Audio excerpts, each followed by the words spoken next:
aquí a Catalunya Nord i ara sentirem la Blanca de Llobet, que ens ve d'Òmnium de Catalunya Sud.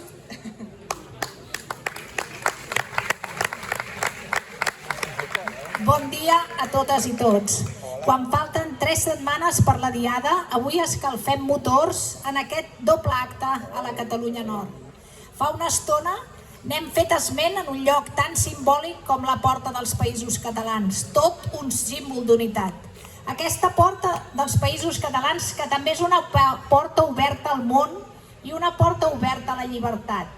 També és un símbol d'obertura al món, d'entrada a un país amb una cultura i una identitat històrica pròpies, que no entén de fronteres imposades.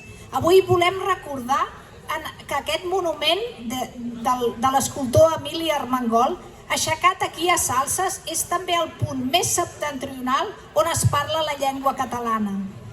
Per això, des de la plaça Major de Salses, volem reivindicar, fent honor a aquest monument, que des d'Òmnium seguim treballant per la noció completa, de Salses a Guardamar i de Fraga a Maó. Som països catalans. Ja sabeu que Òmnium enguany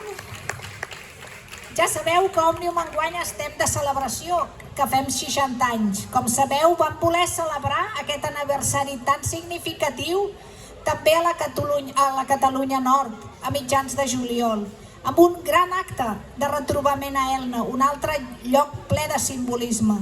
Va ser un acte de retrobament on no volíem que hi faltés ningú per raons de repressió. I també va ser un acte on ens vam reafirmar en defensa dels drets i les llibertats i amb el compromís d'Elna. Defensar el model d'escola catalana al conjunt dels països catalans, perquè són aquesta llengua i cultura comunes les que ens agermanen com un sol poble. Perquè només entenem la nació si és completa. No oblidem, per exemple, l'1 d'octubre, que l'1 d'octubre no hagués estat possible sense els catalans del nord, que van amagar i distribuir les urnes,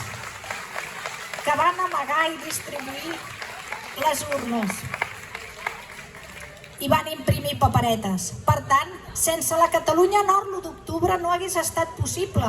I malgrat això, els catalans del nord no van poder votar, perquè el marc del referèndum no era nacional, sinó autonòmic. Però el seu compromís amb el país, més enllà de les fronteres imposades, va ser determinant perquè més de 2 milions de catalans exercissin el dret de vot. I per això, perquè més enllà de les fronteres imposades també hi ha catalans disposats a fer el que sigui perquè esdevinguem lliures. També els hi hem d'estar agraïts. Us estem molt agraïts.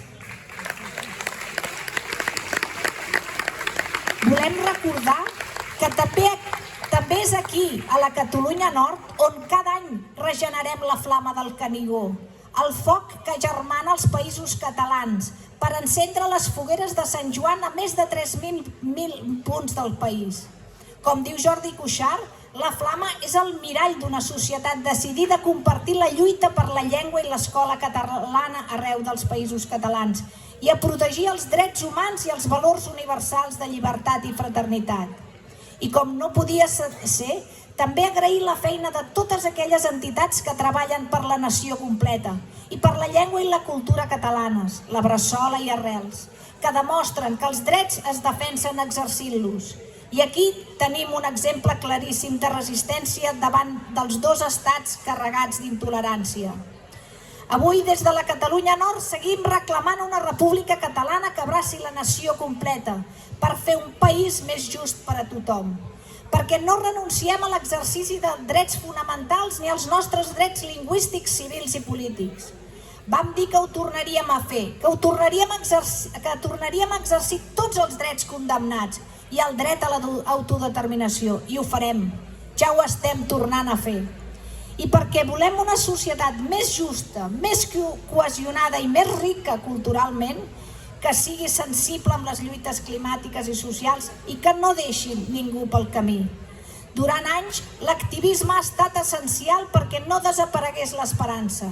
Per tant, avui, més que mai, des d'Òmnium ho tornarem a fer i hi tornarem a ser. Visca els països catalans, visca els països catalans lliures! Visca!